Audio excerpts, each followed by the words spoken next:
कि जिसके हाथ में कभी तलवारें हुआ करती थी उसके हाथ में आज खुरपी आ गई। जो इस देश पर शासन किया करता था वो आज सब्जी और आलू भगत बेच रहा है। जो कभी वो इस देश का राजा हुआ करता था वो आज याचक बन करके घूम रहा है। इतनी बड़ी विडंबना।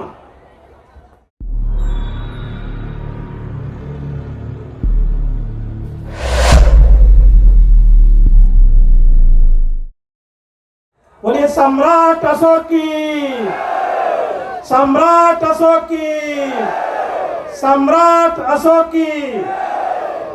बाबू जगदेव प्रसाद, बाबू जगदेव प्रसाद, बाबू जगदेव प्रसाद।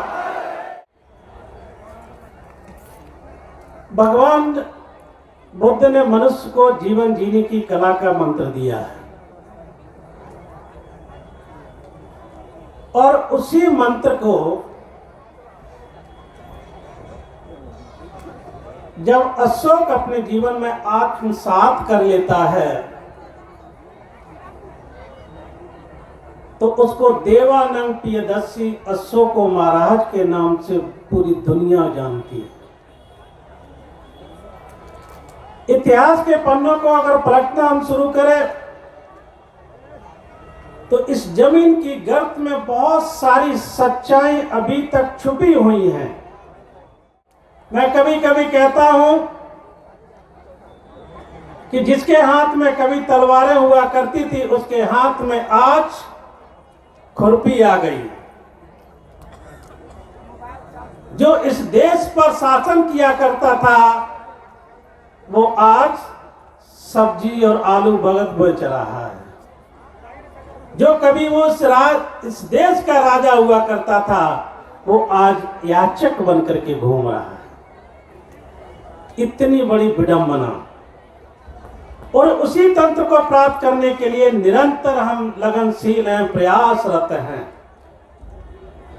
इसलिए आप बुद्ध को पढ़िए। बुद्ध ने सप्तप्राणी धर्म में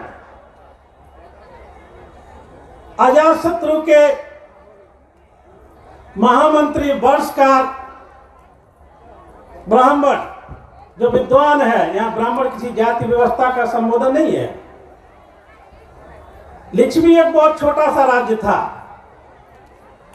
उस समय के जो व्यापार हुआ करते थे वो नदियों से आते थे और जब नदियों से कोई सुगंधित कुछ महंगे वस्तुएं जब आती थी तो जैसे ही वो जहाज बंदरगाह पर रुकता था लिच्छवी गणराज्य के लोग एकत्रित होकर के पहले उसको उठा करके अपने राज्य में ले आया करते थे।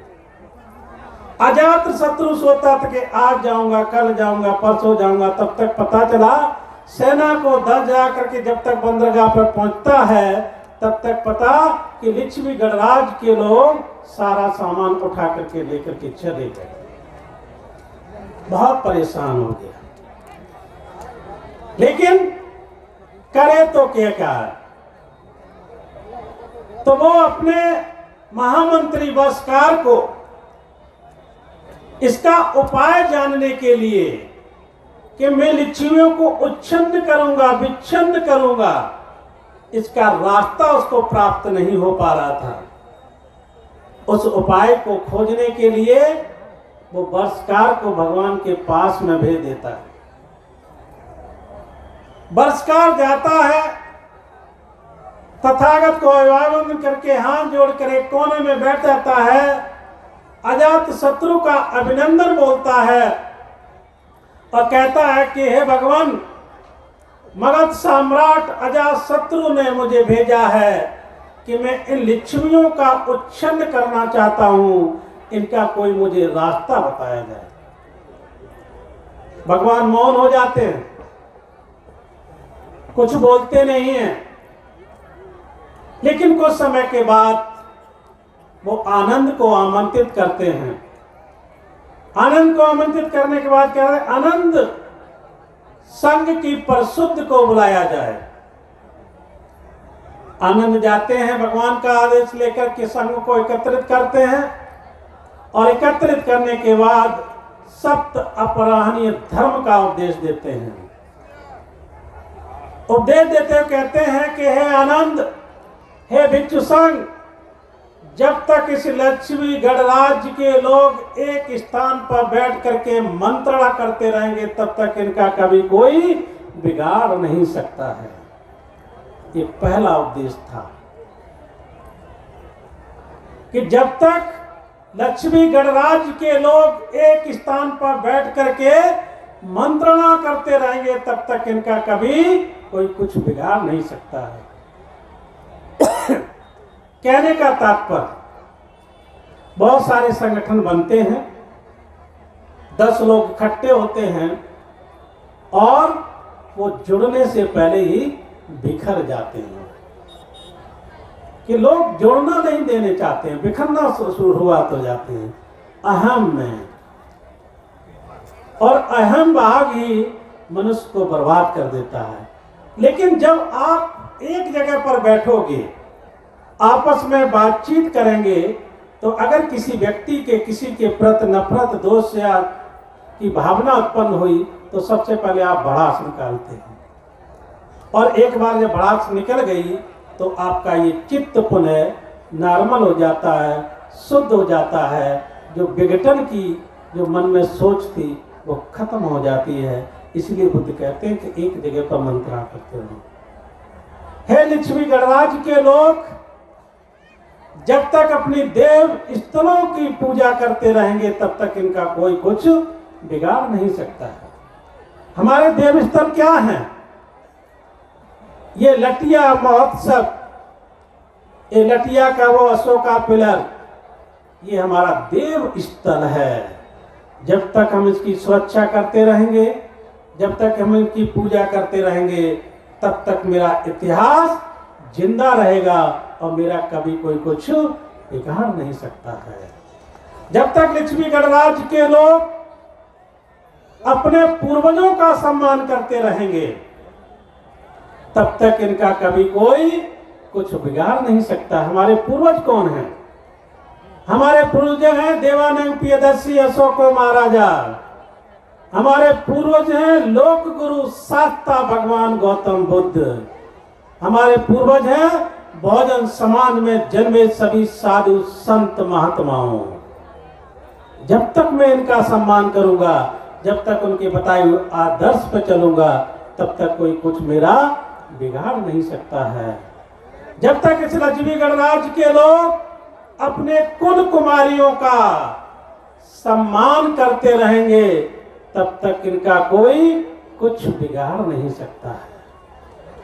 जब तक लक्ष्मी गणराज्य के लोग अरहतों और बुद्धों की परंपरा पर चलते हुए अपना कल्याण करते रहेंगे तब तक इनका कभी कोई कुछ बिगाड़ नहीं सकता है। इसलिए आज के इस अवसर पर समस्त हमारे क्लब के साथियों, माताएं, बहनें, दूर दराज से आए बुजुर्ग बुजुर्गियों, आज के जीवन में ये भगवान बुद्ध का सत्य अपराहनीय धर्म है, प्रत्येक व्यक्ति के जीवन के लिए बहुत प्रासंगिक है। इसको आत्मसात करने की जरूरत है। इसलिए जब आत्मसात करेंगे तब तक मेरा कल्याण करना सोना शुरुआत हो जाएगा। इसलिए धम्म की जो परंपरा, धम्मपरा क्या नेचर है, प्रकृति है। बुद्ध का पूरा जीवन जन्म से लेकर के कुशीनगर की महापरिनिर्वाण भूमि तक वनों में रहा है, हमेशा आत्मसात किया है। राजा के पुत्र जन्म कहाँ हुआ? लुम्बिनी वन में। वन कौन था? साल वृक्ष। ज्ञान कहाँ प्राप्त हुआ? उर्वेला वन में। वन क्या था? पीपल का वन, आम्र वन, बेलू वन, जेत वन, मिगदाय वन, साल वन। कुशीनगर की भूमि पर जब महापरिनिर्वाण प्राप्त करते हैं तो भूमि साल वन ही है। मनुष्य का जो जीवन है प्रकृति पर निर्भर है और प्रकृति हमसे निर्भर है, कहीं दूसरे से नहीं आती है। कोरोना के पीरियड में देखिए सब लोग बंद हो गए थे, सारे मंदिरों के दरवाजा बंद हो गए थे। लेकिन प्रकृति जिस पर खरबों रुपए खर्च किया जाता है गंगा को साफ करने के लिए, वो बेवजह अपने आप साफ हो गई थी। इसलिए बुद्ध का जो धम्म है वो मनुष्य को मन की पवित्रता के लिए है।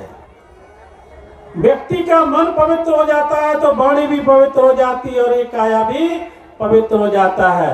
प्रत्येक व्यक्ति के दो रूप होते हैं, एक बाहर का दिखावा वाला रूप है, एक अंदर का रूप है। अंदर का रूप दिखाई नहीं देता है। बुद्ध अंदर की सुंदरता की बात करते हैं, बाहर की सुंदरता नहीं, अंदर की सुंदरता की बात करते हैं। और अंदर की सुंदरता के लिए हमको अपने जीवन में कुशल कर्म का संपादन करने की जरूरत है। इसलिए बुद्ध ने अपने पूरे धम्म का सार 2 शब्दों में बताया है, सब पापस अकरणं कुशलस्य उपसंपदा सचित्त परियोदपनं एतं बुद्धानुशासनं। सभी पापों को न करना, कुशल कर्म का संपादन करना, सचित्त चित्त की परिशुद्धता बनाए रखना, एतं बुद्धानुशासनं, यही बुद्धों का अनुशासन है, यही धम्म है। आज की स्थिति, वर्तमान की स्थिति इस भारत देश की क्या हो गई है, लोग धर्म को मानना शुरुआत कर दिए। अपने जीवन में जितना व्रत कर लीजिए, पाखंड कर लिए, अंधविश्वास कर लिए, उतना बड़ा ही धार्मिक हो गया। लेकिन बुद्ध कहते हैं कि धम्म मानने की चीज नहीं है, धम्म अपने जीवन में आत्मसात करने की जरूरत है। और आत्मसात जब करेंगे तो आपके मन की, शरीर की, आचरण की शुद्धता होती है और उसी से व्यक्ति का कल्याण होता है। कैसे? प्रत्येक व्यक्ति के शरीर में 2 प्रकार की ऊर्जा हैं, नकारात्मक और सकारात्मक। हर व्यक्ति के शरीर में ऊर्जा है, निगेटिव ऊर्जा एंड पॉजिटिव ऊर्जा। और निगेटिव ऊर्जा का जब प्रभाव रहता है तो हमारे जीवन में दुख ज्यादा रहते हैं। और दुख और सुख आपके जीवन के दोनों एक सिक्के की तरह पहलू हैं, वो कभी खत्म नहीं होते। दुख आएगा चला जाएगा, सुख आएगा तो चला जाएगा, कोई परमानेंट नहीं है, सब अनित्य है, अनित्यता इनका स्वभाव है। इसलिए अपने जीवन को सुखमय बनाने के लिए, अपने जीवन में खुशियां लाने के लिए, अपने जीवन में दुखों को मुक्त करने के लिए आपको अपने जीवन में धम्म को आत्मसात करने की जरूरत है। मन की पवित्रता के साथ, वाणी की पवित्रता के साथ, काया की पवित्रता के साथ। एक छोटी सी कहानी के साथ ही अपनी बात को मैं समाप्त करूंगा। एक परिव्राजक आता भगवान के पास में, प्रणाम करता, प्रणाम करने के बाद हाथ जोड़ करके कहता है कि भगवान, जिस करुणा की आप बात करते हैं, आप सभी को अपनी करुणा एक जैसी देते हैं कि विभिन्न प्रकार की देते हैं? क्यों? कोई आता है आपके पास, दुखारा आया, आपने उसको आशीर्वाद दिया, करुणा दिया, पता चलता है कि रास्ते में गया, एक्सीडेंट हो गया, उसकी मृत्यु हो गई। कोई आता है आपके पास, आया, आपका आशीर्वाद लेकर के जाता है और उसके पल्ले ही नहीं पड़ता है। संसार में व्यक्ति जितनी मिथ्या दृष्टि उसी में लगी रहता है। और एक व्यक्ति आता है आपके पास, आता है, आपका आशीर्वाद लेता है, करुणा लेता है और वो संसार के सुखों के साथ अपने जीवन को व्यतीत करता है। तो भगवान उस परिव्राजक को कहते हैं कि तुमको खेती करना आता है? मोस्टली यहाँ पर सब लोग खेती करने वाले ही लोग हैं कि खेती करना आता है? कि हाँ भगवान आता है। कि खेती कितने प्रकार की होती है? कह रहे कि 3 प्रकार की होती है। कौन कौन? एक बंजर, ऊसर जिसको बोलते हैं, बंजर खेती होती है। एक मध्यम प्रकार की खेती होती है और एक बहुत उपजाऊ भूमि होती है। तो बुद्ध कहते हैं कि इसी तरह से व्यक्ति के अपने जीवन में चित्त की परिशुद्ध और उसके कुशल कर्म भी हैं, और जो धर्म के प्रति बहुत श्रद्धावान है, धर्म के साथ वो अपने आचरण के साथ अपने जीवन को जीता है, मेरी उसकी करुणा उस उपजाऊ भूमि की तरह होता कि तत्व फल उसको फल प्राप्त होता है। एक व्यक्ति आया, चित्त में मिथ्या दृष्टि लेकर के आता है और कर्मकांड में व्यस्त रहता है, और वो यहां से जाता है, उसके कुछ समझ में नहीं आता है, तो मिडिल खेती जैसे होती है उसी तरह से होता है। और एक व्यक्ति आता है, संसार में व्याप्त जितने भी कर्म है, अकुशल कर्म है, बुरे कर्मों में लीन रहता है, और मात्र वो मेरे पास आशीर्वचन लेने के लिए आता है और पुनः जाकर के बुरे कर्मों के साथ ही अपने जीवन को व्यतीत करता है। तो बुद्धि की करुणा सभी को एक जैसी होती है, बुद्ध का धम्म सभी के लिए एक जैसा होता है। ये उसके ऊपर करता, जो सामने वाला है, ये उसके ऊपर निर्भर करता है कि वो कितना सही ढंग से अपने आचरण में उतार करके बुद्ध के बताए हुए सद्धर्म के मार्ग पर चढ़ करके अपना सुंदर स्वच्छ दुख मुक्त भय मुक्त होकर के अपने जीवन को जी ले। इसलिए बुद्ध का धर्म हमेशा सार्वजनीन है, सार्वकालिक है, सार्वदेशिक है। यही पक्ष को आओ देखो और उसके बाद अपने जीवन में धारण करो। इन चंद शब्दों के साथ ही अपनी बात को मैं समाप्त करूंगा। अंधेरा है धरा पर, चिंगारियां कम नहीं है, जरा आंख खोल के बेदम नहीं है। अदिति शोषितों की दुआओं का दावा मिलेगा, तब दक्षिण की पठारों से लावा फूटेगा। ये रावी वो चंबल मचल के रहेगी, जवानी की हालत बदल के रहेगी, जवानी की हालत बदल कर रहेगी। बहुत बहुत धन्यवाद सभी के प्रति मैत्री करुणा की संदेशों के साथ सभी को ढेर सारी आशीर्वाद देते हुए अपनी मंगल कामनाएं करता हूँ।